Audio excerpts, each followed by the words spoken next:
নমস্কার বন্ধুরা, নবদিগন্ত চ্যানেলের পক্ষ থেকে আপনাদের সকলকে জানাই স্বাগতম।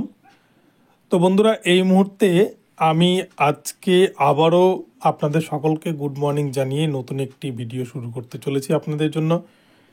তো এখন আমি আপনাদের জন্য যে আপডেটটি নিয়ে এসেছি নবদিগন্ত চ্যানেলের পক্ষ থেকে, এই আপডেটটিও চাকরি প্রার্থীদের জন্য ভীষণ গুরুত্বপূর্ণ হতে চলেছে।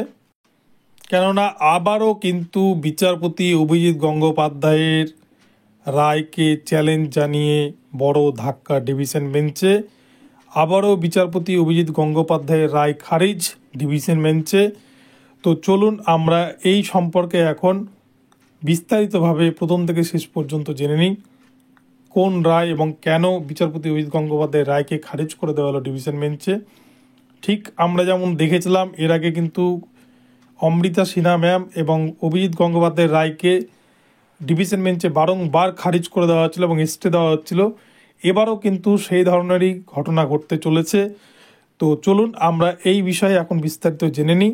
তবে তার আগে বলে রাখি, যারা প্রথমবার আমার চ্যানেলে এসেছেন আপনারা কিন্তু অবশ্যই আমার চ্যানেলটিকে সাবস্ক্রাইব করে অল নোটিফিকেশান অন করে রাখবেন, তাহলে আপনার এই ধরনের আপডেট সবার আগে সবার প্রথমে পেয়ে যাবেন। তো চলুন আমরা এবারে আপডেটটি বিস্তারিত প্রথম থেকে শেষ পর্যন্ত জেনে নিই। বন্ধুরা, আমাদের বিচার ব্যবস্থায়, আমাদের বিশেষ করে ভারতবর্ষ তথা পশ্চিমবঙ্গের যে বিচার ব্যবস্থা, সেই বিচার ব্যবস্থায় কিন্তু মানুষ তখনই আস্থা হারায় যদি সে সঠিক বিচার না পায়। তখনই কিন্তু মানুষ সেই আস্থা হারিয়ে ফেলে কোর্টের ওপর। কেননা কোনো একটা মামলা চালাতে গেলে মামলাকারীকে উকিলের টাকা জোগানোর জন্য তাকে কিন্তু বাড়ির ঘটি বাটি পর্যন্ত বিক্রি করে দিতে হয়। কিন্তু সেই ঘটি বাটি বিক্রি করার পরও সে যদি সেই ন্যায্য পাওনা বা তার যে অধিকার সেটা যদি ফিরে না পায়, তাহলে কিন্তু বিচার ব্যবস্থা সেখানটাই সঠিক হয় না এবং সামাজিক উন্নয়ন সঠিকভাবে হতে পারে না। আপনারা দেখছেন যে বারংবার কিন্তু পশ্চিমবঙ্গের যে কলকাতা হাইকোর্ট, সেখানে কিন্তু বিচারপতি অমৃতা সিনহা ম্যাম এবং বিচারপতি অভিজিৎ গঙ্গোপাধ্যায় একের পর এক ঐতিহাসিক জাজমেন্ট করছেন। এবং ভারতবর্ষের ইতিহাসে কিন্তু বিচারপতি অভিজিৎ গঙ্গোপাধ্যায় মানুষকে নতুন করে স্বপ্ন দেখতে শিখিয়েছেন যে বিচার ব্যবস্থা কীরকম হয়, এবং বিচারের নামে যে দীর্ঘমেয়াদী প্রসেস সেটাও কিন্তু বিচারপতি অভিজিৎ গঙ্গোপাধ্যায় অনেকটাই বন্ধ করে দিয়েছেন এবং এমার্জেন্সি বেসিসে অনেক মামলা তিনি শুনানি করে বিভিন্ন ধরনের ঐতিহাসিক যেগুলো ঘটনা আমরা দেখিনি সেই ধরনের কিন্তু বিভিন্ন ঘটনা, নজিরবিহীন ঘটনা আমরা দেখতে পেয়েছি কলকাতা হাইকোর্টের তরফ থেকে।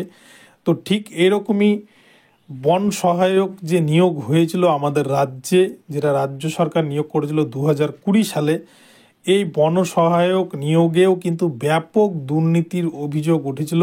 ঠিক যেমন প্রাথমিকের নিয়োগ দুর্নীতি উঠেছিল, ঠিক তেমনই স্কুল সার্ভিস কমিশনের যে নিয়োগ দুর্নীতির অভিযোগ উঠেছিল, ঠিক তেমনই বন সহায়ক নিয়োগেও ব্যাপক দুর্নীতির অভিযোগ উঠেছিল, যেখানে প্রায় 2000 মতো শূন্য পদে নিয়োগের জন্য অর্ডার বেরিয়েছিল এবং এখানে কিন্তু নিয়োগ হয়েছিল 2020 সালে, এবং যেটা ছিল সম্পূর্ণ চুক্তিভিত্তিক 1 বছরের কন্ট্রাকচুয়াল কাজ, যার পারিশ্রমিক ছিল 12,000 টাকা মতো।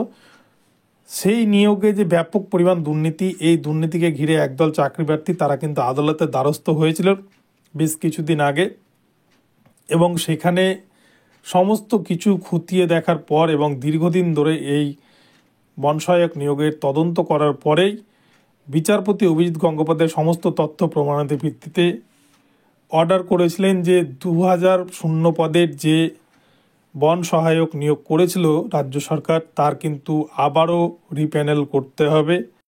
এবং তিনি এও বলেছিলেন যতদিন না রিপ্যানেল হচ্ছে ততদিন কিন্তু যারা পূর্বে নিয়োজিত হয়েছেন, যারা যে 2000 ব্যক্তি, তারাই কিন্তু ততদিন বহাল থাকবেন।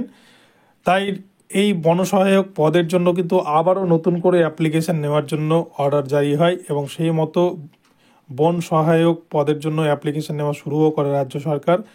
এবং এই মামলাটিকে বিচারপতি অভিজিৎ গঙ্গোপাধ্যায়ের রায়কে চ্যালেঞ্জ জানিয়ে গতকালকে কলকাতা হাইকোর্টে নিয়োগ দুর্নীতি মামলার নতুন বেঞ্চ, অর্থাৎ যে বেঞ্চ থেকে বিচারপতি সৌমেন সেনকে সরিয়ে দেওয়া হয়েছে। আপনারা জানেন বিচারপতি অভিজিৎ গঙ্গোপাধ্যায় যে একটা গুরুতর অভিযোগ নিয়ে এসেছিলেন সৌমেন সেনের বিরুদ্ধে, যে তিনি অভিষেক বন্দ্যোপাধ্যায়ের হয়ে দালালি করছেন এবং তিনি অমৃতা সিনহা ম্যামকে ইজলাসে ডেকে পার্সোনালি ব্ল্যাকমেল করার চেষ্টা করেছিলেন। তো এই সমস্ত অভিযোগ কিন্তু প্রধান বিচারপতির কাছে শিবজ্ঞানম স্যারের কাছে যাওয়ার পর তিনি সমস্ত মামলা সৌমেন সেনের বেঞ্চ থেকে সরিয়ে বিচারপতি তপব্রত চক্রবর্তীর ডিভিশন বেঞ্চে নিয়ে যায় এবং কালকে কিন্তু ছিল প্রথম দিন, অর্থাৎ 26শে জানুয়ারি 2024 থেকেই তপব্রত চক্রবর্তীর বেঞ্চেই এই সমস্ত মামলা শুনানি হবে বলে জানিয়ে দিয়েছিলেন প্রধান বিচারপতি কলকাতা হাইকোর্টের শিবজ্ঞানম স্যার। আর কালকেই প্রথম দিন হচ্ছিল এবং কালকেই এই নিয়োগ দুর্নীতি মামলার অর্থাৎ বন সহায়ক যে নিয়োগ হয়েছিল 1878 জনের, তাদের এই মামলাটি বিচারপতি গঙ্গোপাধ্যায়ের রায়কে চ্যালেঞ্জ জানিয়ে যারা চাকরি প্রার্থী তারা কিন্তু গিয়েছিলেন ডিভিশন বেঞ্চে এবং সেখানেই কিন্তু তপব্রত চক্রবর্তী ডিভিশন বেঞ্চ সমস্ত যে রায় বিচারপতি গঙ্গোপাধ্যায়ের রায় সেটিকে খারিজ করে দেন এবং তিনি জানান যে রাজ্য সরকার যে পদ্ধতিতে এই বন সহায়ক নিয়োগ করেছিল তা সঠিক এবং স্বচ্ছ, এখানে কোনো দুর্নীতি নেই, এখানে সবটাই কিন্তু আইন সিদ্ধভাবেই করা হয়েছে, তাই নতুন করে এই বন সহায়ক রিপ্যানেল করার কোনো প্রয়োজন নেই, এমনটাই কিন্তু তপব্রত চক্রবর্তী ডিভিশন বেঞ্চ গতকালকে জানিয়ে দিয়েছে। ফলে চাকরি প্রার্থীরা কিন্তু ভীষণ হতাশার মধ্যে রয়েছেন। তা ফলে কিন্তু অনেকেই ভাবছিলেন যে নতুন ডিভিশন বেঞ্চ যে গঠন করা হয়েছে কলকাতা হাইকোর্টের পক্ষ থেকে, সেখানে হয়তো বিচারপতি সৌমেন সেন যেমন বারংবার বিচারপতি অভিজিৎ গঙ্গোপাধ্যায় এবং বিচারপতি অমৃতা সিনহার নিয়োগ দুর্নীতি মামলার যে জাজমেন্ট, সেই জাজমেন্টকে কেন্দ্র করে যখনই আমরা দেখেছি ডিভিশন বেঞ্চে গিয়েছে সেখানেই কিন্তু স্টে হয়েছে এবং বিচারপতি গঙ্গোপাধ্যায়ের রায়কে খারিজ করে দেওয়া হয়েছে।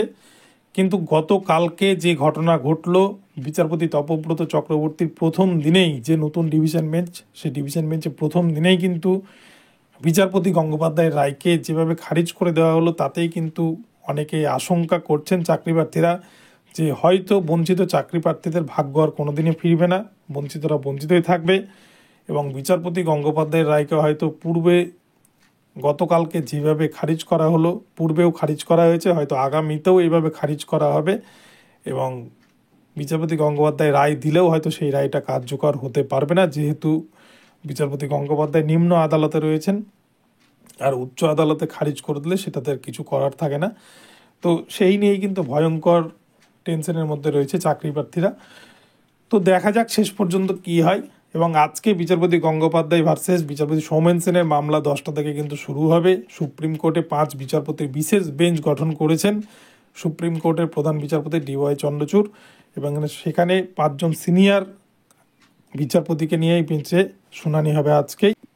তো বন্ধুরা, ভিডিওটি যদি আপনাদের ভালো লাগে তাহলে চ্যানেলটিকে সাবস্ক্রাইব করে আমার ভিডিওতে কিন্তু লাইক শেয়ার কমেন্ট করতে ভুলবেন না এবং এই ধরনের আপডেট প্রতিনিয়ত পেতে অবশ্যই কিন্তু আমার চ্যানেলে আপনারা নজর রাখবেন।